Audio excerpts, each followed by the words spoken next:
संदीप सोमनाथ लड्डा जी।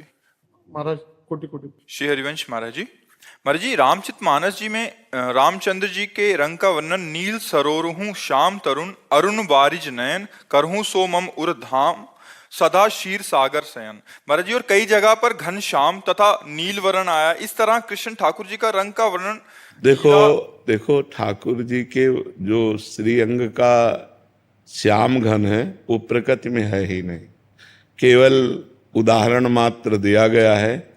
प्रभु अनुपम है, अनुपम माने उपमा रहित। जैसे केकी कंठाभ नीलम भगवान श्री राम के लिए आता है। कैसे? बोले केकी कंठाभ, केकी कहते मोर, मोर के कंठ में जो नीलिमा होते ना, बोले ऐसे। बोले कैसे? बोले घनश्याम घन मेघ जैसे, नव नीरद घनश्याम। नवनीरद नवीन मेघ एकदम प्रकट हुआ बरसने को, जैसे वो श्याम रंग। ये कोई भी भगवान के श्रीअंग की श्यामता को, भला प्रकृति का रंग चिदानंद रंग कैसे हो सकता है? तो वास्तविक जो भगवान की श्यामता, एक बार हमको तंद्रा में एक प्राकृतिक मोरपंख दिखाया गया और एक प्रभु के मस्तक पर जो लगा है वो मोरपंख, बड़ा अंतर है, बड़ा अंतर है। प्रभु के श्यामता जो है वो इंद्र नीलमणि श्याम मनोहर, कहीं इंद्र नीलमणि श्याम सुंदर, कहीं नवीन मेघ जलधर, कहीं केकी कंठाभ नीलम, ऐसे जो वर्णन आया है मान लो नील कमल जैसा आया है। लेकिन ये सब जितने वर्णन हैं ये सब उपमाएं हैं, लेकिन भगवान तो अनुपमेय हैं, उपमा रहित हैं। उनकी उपमा कैसे दी? हमने क्या मोर के कंठ को देख लिया तो भगवान की श्यामता को देख लिया क्या? नवीन मेघ को देख लिया तो भगवान की श्यामता, भगवान के श्रीअंग का एक भी कुछ भी वो सदा सदा के लिए अंतर्मुख कर देगा, बहिर्मुखता का नाश हो जाएगा, प्रेम में विकल हो जाएगा।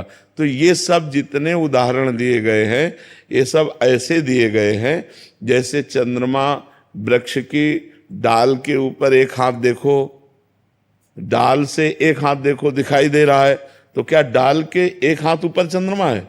लाखों करोड़ों हाथ ऊपर है, लेकिन हमें दिखाई दे देता है कि नहीं दिखाई देता? हाँ हाँ दिखाई दिया। बोले देखो इस अमुक के ऊपर चंद्रमा दिखाई दे, हाँ हाँ दिखाई दिया। तो इसे कहते चंद्र शाखा न्याय।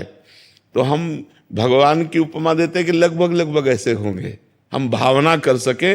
बकाया सही जो रूप है भगवान का वो प्राकृतिक कोई उदाहरण ही नहीं बैठता, वो अनुपम है। वो जब श्यामता हमारे बसेगी तो गोपीजन क्या कह रहे हैं? जित देखूं तित श्याममयी है। अब तो कुछ दिखाई ही नहीं देता, जिधर देखूं वही श्याम सुंदर, वही श्याम सुंदर, वही श्यामता। ऐसा लगता है पूरी सृष्टि में श्यामता की बेली बो गई है, क्योंकि अपनी आंखें श्याम रंग से रंग गई। पी मूर्ति नयनन बसे तेहि रस रहाय समाय, ए लक्षण सुन प्रेम के और न कछु सुहाय।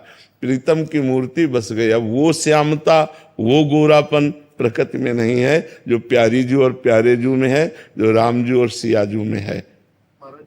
नीला है या मेघ श्याम है? श्याम यानी काला का सावला आता है, और नीला तो वो समझ नहीं आ रहा है। ना काले हैं ना नीले हैं, ना वो नीले हैं ना वो काले हैं, वो श्याम है। धारण करे शुरुआत नाम जप, नाम ध्यान, नाम प्रकट करेगा। देखी रूप नाम आधीन।